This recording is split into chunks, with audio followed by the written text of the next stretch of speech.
విశాఖపట్నంలో చంద్రబాబు పర్యటిస్తున్నారు. KGH Medicover hospitals లో బాధితులను పరామర్శించిన చంద్రబాబు అక్కడి నుంచి అచ్యుతాపురం ఎసెన్సియా ఫార్మా కంపెనీకి చేరుకున్నారు. అక్కడ ప్రమాదం జరిగిన తీరును అధికారులను అడిగి వివరాలు తెలుసుకుంటున్నారు.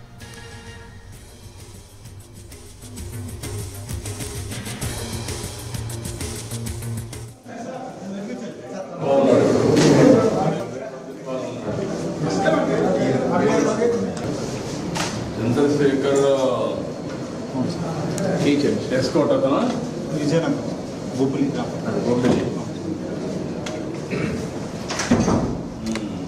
బాగానే ఉన్నాడు, చూశాను నేను. వాళ్ళు సుభద్రాపురం సార్, శ్రీకాకుళం జిల్లా సార్. మీకు 24% బర్న్స్, 24% ఫస్ట్ బాగానే ఉన్నాడు. 10% సార్, 10% బాగున్నాడు, చూశాను. 10% పై ఇంజరీ ఉంది. విశాఖపట్నంలో చంద్రబాబు పర్యటిస్తున్నారు. కేజీహెచ్ మెడికవర్ ఆసుపత్రిలో బాధితులను పరామర్శించిన చంద్రబాబు అక్కడి నుంచి అచ్యుతాపురం ఎసెన్షియా ఫార్మా కంపెనీకి చేరుకున్నారు. అక్కడ ఆ ప్రమాదం జరిగిన తీరును అధికారులను అడిగి తెలుసుకుంటున్నారు.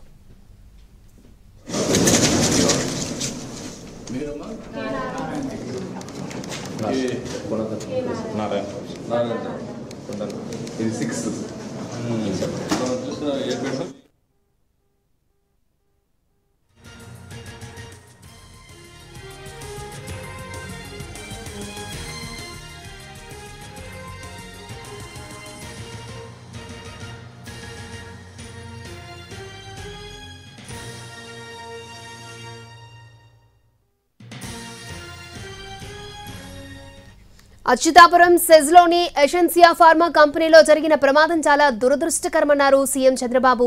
విశాఖ మెడికవర్ ఆసుపత్రిలో చికిత్స పొందుతున్న బాధితులతో మాట్లాడిన సీఎం వారికి ధైర్యం చెప్పారు. బాధితులందరికీ మెరుగైన వైద్యం అందివ్వాలని డాక్టర్లను ఆదేశించారు. మృతుల కుటుంబాలకు ₹1 కోటి ఎక్స్గ్రేషియాను ఇస్తామని, తీవ్ర గాయాల పాలైన వారికి 50 లక్షలు ఇస్తామని ప్రకటించారు సీఎం చంద్రబాబు.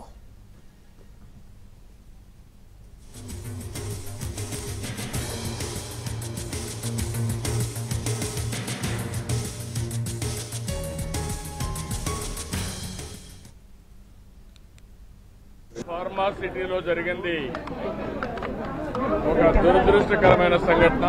17 మంది చనిపోయారు, 36 మంది దెబ్బలు తగిలాయి, 10 మందికి మేజర్ దెబ్బలున్నాయి.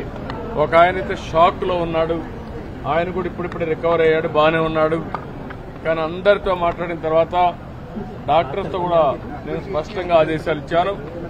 ఎట్టి పరిస్థితుల్లో బెస్ట్ సూపర్ స్పెషలిస్టులు బట్టి ఇక్కడ ప్లాస్టిక్ సర్జరీ కూడా చేసి ఎక్కడ కూడా చిన్న స్కార్ కనపడకుండా చేసే బాధ్యత తీసుకోమన్నాను. చాలా దురదృష్టకరమైన సంఘటన. దీనికోసం చనిపోయిన వాళ్ళకి ఒక్కొక్కరికి ₹1 కోటి ఇస్తున్నాం. అదే సమయంలో సీరియస్ గా ఇంజనీర్ జరిగిన వారికి 50 లక్షలు ఇస్తున్నాం. మైనర్ ఇంజనీర్స్ ఉంటే 25 లక్షలు ఇస్తున్నాం. ఏ మాత్రం కూడా ఎవ్వరికి ఇబ్బంది లేకుండా ఆ కుటుంబాలను ఆదుకునే బాధ్యత కూడా